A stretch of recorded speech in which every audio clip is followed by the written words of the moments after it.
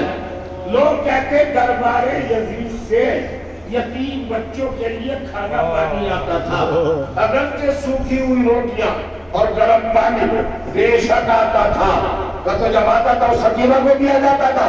برداشت کر لیں گے؟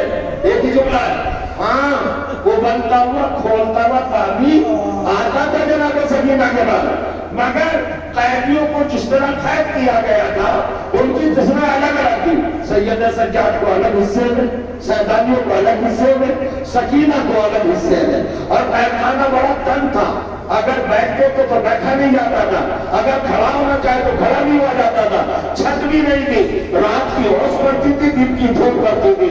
سید سجاد کو جو بیڑیاں پہنائی گئی تھی وہ ایسے لوہے سے بنائی گئی تھی جو سورج کی شعاعوں کو جذب کرتا تھا اپنے اندر، دن بھر کا سورج اور لوہے کی زنجیروں پہ پڑتا تھا اور وہ تحقیق کو انگارے بن جاتے تھے۔ سید سجاد کے پیروں میں یہ جلدی ہو جاتی ہے، جب پانی آتا تھا سکینہ اس منظر کو دیکھ کے رہتی تھی کہ بھائی کے پیروں میں زنجیریں سو گئی ہیں، تو جو پینے کے حصے کا پانی آتا تھا اسے دیکھ کر جھگڑا کرتی رہتی تھی اور اسے اٹھا کر بھائی کے قریب آتی ہے، پیتی نہیں تھی، اپنے بھائی کی زنجیروں پر بیڑیوں پر وہ پانی ڈالتی تھی۔ یہ وجہ ہے کہ جب لحد بنائی ہے سید سجاد نے تو ایک مرثیہ پڑھا ہے، ایک میری وہ مظلوم اور حساس ہے کہ جب جب میرے پاس آتی تھی میرے بیڑیوں پر پانی ڈالتی تھی، مگر آج میں تیری قبر بنا رہا ہوں، میں اتنا غریب ہوں کہ تیری قبر پر پانی نہیں چھڑک سکتا۔ کربلا کا وکیہ اور کہا چچا اب آپ کی نتیجی آپ کے حوالے، میری بہن کو پیاس میں مار ڈالا، سکینہ دنیا سے چلی گئی، پانی میسر نہ ہوا، وسيعلم ظلم وإياهم ينقلبون على لعنة الله وعلى القوم الظالمين۔ ربنا تقبل منا إنك أنت السميع العليم۔ إلهي بارك لنا وفيها وبالها وبنيها والسر المستودع عليه الصلاة والسلام۔ رب کریم تجھے ذکر عظیم کا واسطہ ہماری عبادات کو شرف قبولیت عطا فرما، ہم کو مسلسل نیک اعمال کرنے کی توفیق عطا فرما۔ اہل بیت کے چاہنے والے یہ عزادار دنیا میں جا کہیں بھی ان کی حفاظت فرما۔ ہماری قوم میں جو مرحوم ہو چکے ان کو مغفرت کے ساتھ ساتھ جوان اہل بیت علیہ السلام میں اعلیٰ مقام فراہم فرما۔ جو زندہ ہے ان کو اپنی رحمت کی ساتھ میں زندہ و سلامت رکھ۔ حضرت حجت اجر اللہ تعالیٰ فرج شریف علیہ السلام کے ظہور میں تعجیل فرما۔ پروردگار علماء حق، مراجع کرام، آیت اعزام، مجتہدین حق اور فقہاء اہل بیت کی عمروں میں طول عطا فرما، ان کی تائیدات و توفیقات میں اضافہ فرما۔ معبود ہمیں تا دم مرگ آخری سانس تک اہل بیت علیہ السلام کا وفادار رکھنا۔ پروردگار بستیوں پر، ان جگہوں پر، ان مقامات پر جہاں تیرے شہیدوں کا ذکر ہوتا ہے، اپنی نعمت، رحمت، سعادت، برکت، حوصلہ دھار فرما۔ پروردگار ہمیں اپنی رحمت کا مرکز بنائے رکھ۔ حضرات ایک مرتبہ سورہ حمد اور 3 مرتبہ سورہ توحید کی تلاوت فرما کر ان اسامی گرامی کی ارواح کو ہدیہ ثواب فرما دیں۔ حاجی شمیم حیدر صاحب مرحوم، حاجی امیر حیدر صاحب مرحوم، عمران حاجی عبدالغفور صاحب، حاجی عبدالغفور صاحب نے محمد صاحب، حجت بشیرت بیگم صاحبہ، حجت بنیادی بیگم صاحبہ مرحومہ بنتا ممتاز حسین، روحی زہرہ بنت حاجی امیر حیدر، کل مومنوں میں مراد جو مرحوم ہو چکے ہیں ان سب کی ارواح کو تلاوت فرما کر ایک بار سورہ حمد اور 3 بار سورہ حمد ہدیہ ثواب۔